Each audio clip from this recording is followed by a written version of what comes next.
I am 14 years old. This story I'm sending you is stolen from my parents. My parents brought an unknown child from the road, but that child does not seem right to me.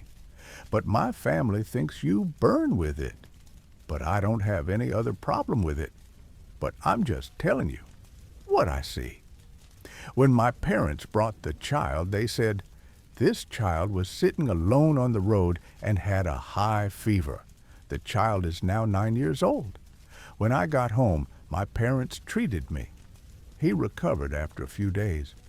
But when it was over, he told the whole story, how my family left me.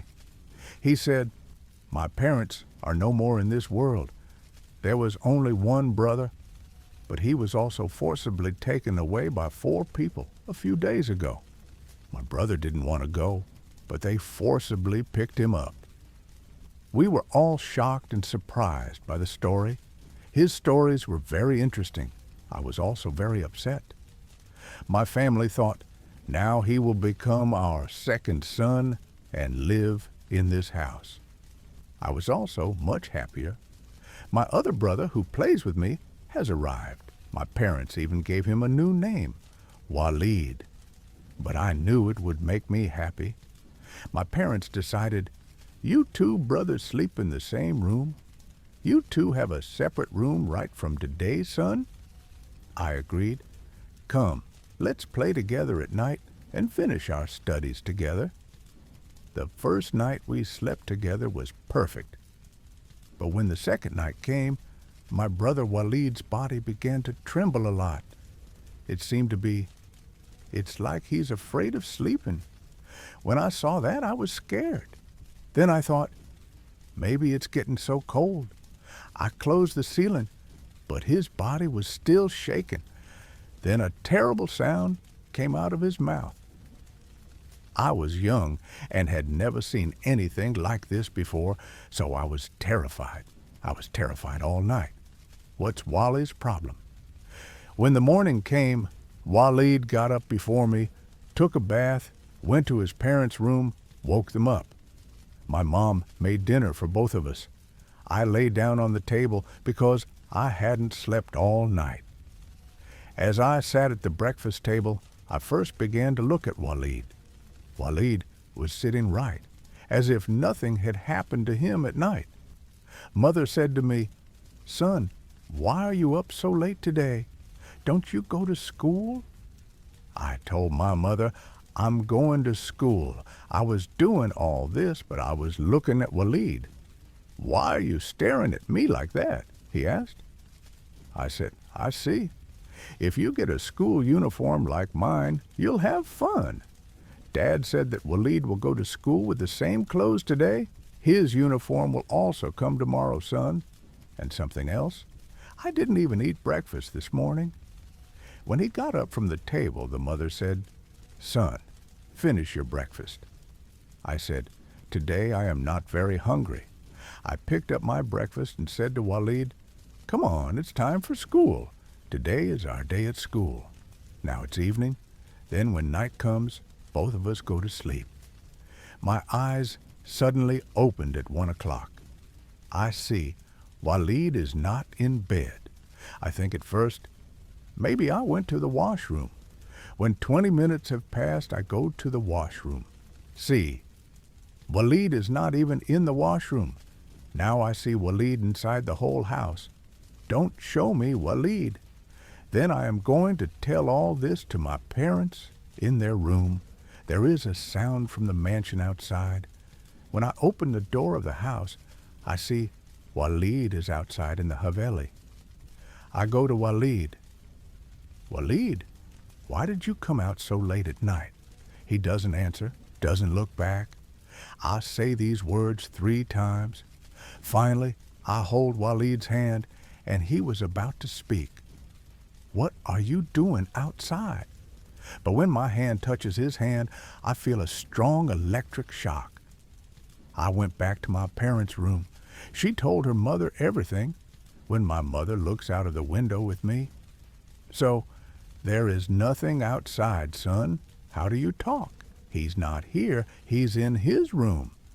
I say to the mother, "He is not in the room. I saw him in the first room. He was not in the room." Then I came here to see. When she comes to our room, I see Walid is in the room. I said, "Look, Willow is asleep. Now go to sleep quietly, or your father's eyes will be opened and you will be scolded, and I too. What's that noise at night?" I went to sleep, obeying my mother, but now I did not even touch Walid, nor did I get electrocuted again. Walid is sleeping. At first he does not even have these snores. He started today. In the morning, we both went to school. I don't talk to Will now. Walid also used to be quiet. He used to be quiet even before I used to talk to him. But one day, the school was strange to him.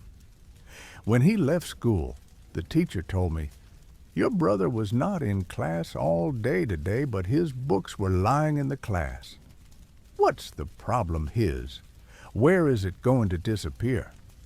I simply said to the teacher, "I will tell this to my father," but when we sat in the wagon on the road, he was sitting in the wagon with his books before me. He also did not talk to me. I also did not say anything to him. When we both got off the wagon in front of the house, Walid whispered in my ear, "Keep what the teacher has said to you, otherwise you may know." Then he went home. I asked, "Why did you come out? Come, won't you?" I went home in silence, but now I'm even more sad. What will I do? But I said to my mother, "I will not sleep in the room with Walid today." I told my father, "I will not sleep with Walid today." He said, "What's the problem? Have you had a fight with Wally?" I said, "No, I'll just sleep with you guys." He said, "My son, what do you think? It won't own me." I agreed with my parents. I used to sleep in the room with him, but I don't sleep on the floor with him. For 5 nights I slept with him like this. He didn't do any inverted stair movements. But on the night of the holiday, she started crying at 2 a.m. He started crying so loudly, his cry reached the ears of my parents. They came to our room. "Walid, son, why are you crying?" My brother said something. He didn't say anything. He just cried. My parents began to confuse me. "You must have said something. Then it is crying. Otherwise, who cries like that?" Then he fell silent and stopped crying. Everything has become normal. When the morning came, the parents began to ask Walid, "Son, why were you crying at night? What was the problem?" Then Walid said, "After today I will sleep alone." My father said, "That's right. If you want to sleep alone, tell me in advance. What is the point of crying?" The next night he slept alone. I slept in another room. My parents were in the other room. Suddenly, I was in my room. At first I was scared, but then I woke up and saw that it was a cat. The cat's eyes were burning like white and light. I looked even more frightened, but the cat had no tail. Then she went into William's room. I followed the dog too. The cat went straight into the room and sat on Walid's bed. I saw Walid was not in his bed. I woke up to my parents not in their room. When the parents saw it, Walid wasn't really in the room. She was sitting on the bed without a pillow.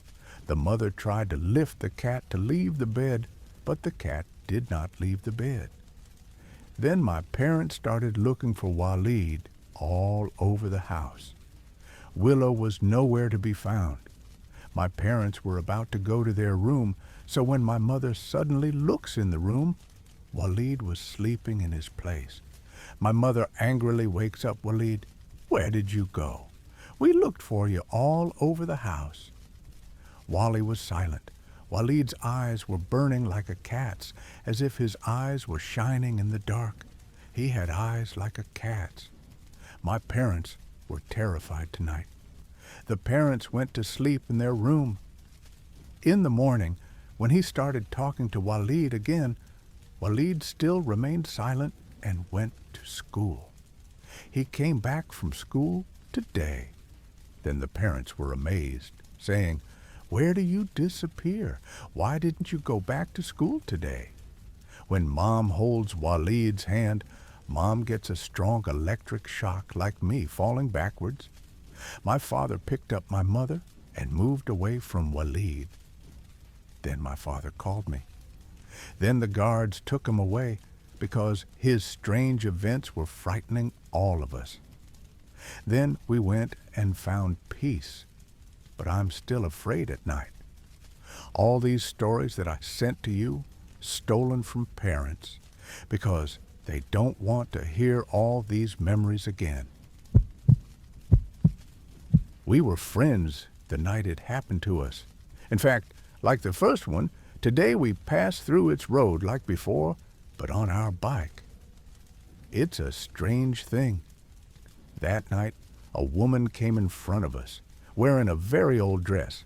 She said, "Please save me from this madness." My friend got off the bike. Then an old man came crawling on the ground, white beard, red eyes, and ears so large, like the goats. His ears were much bigger than a normal person's. He spoke in a language we had never heard before. Then my friend started the bike. The bike was not starting. Then we both started running on the road because 200 meters away was the hotel we were going to. Then we arrived at the hotel. Everyone in the hotel looked at us. What happened? We narrated the whole incident. What just happened to us? Then 6 of us came with us from the hotel, brought our bike. When we reached the same place, we saw that our motorbike was there but could not walk. It was all broken, blood on the ground, and blood was written. You people did not have to stop obeying me. Ha ha! Everyone was horrified to read it. How did that happen? This has never happened on this road before. Why did this strange thing happen to us? We are both amazed at this. It is this our little story. But the event did not end here. Let's get saved. A few nights later, the hotelier said, there was a woman and an old man who was crawling behind the woman. The hotel owner said, I kept telling them from a distance, come, traveler, sleep in my hotel tonight. Where will you walk so much? At first I kept saying it from a distance, then I thought, maybe you hear less. Let's talk more closely. As I approached, the old man had teeth as big as a finger and ears as big as a cow or goat. He's about to say something, I ran away and sat in the hotel. Then they both went ahead, and then I see on the road the dogs behind them were barking, but as the dogs come forward, the dogs suddenly stopped barking. I wondered why the dogs were so quiet. At first I thought I'd see it, then I thought I'd see it in the morning. Strange questions popped up in my head. The woman and the old man should not enter my hotel in the middle of the night. But in the morning, I come down a little on the road and see that the dogs that were barking at the woman and the old man at night are lying dead in the same place, like someone killed in the night. Then, later that night, the hotelier tells us, I left the place because I thought I wouldn't end up like these dogs. Then both of us also said, that night also, we had seen both of them, the night our bike broke down. It was a true incident happened with both of us, but the hotelier also saw them with his own eyes.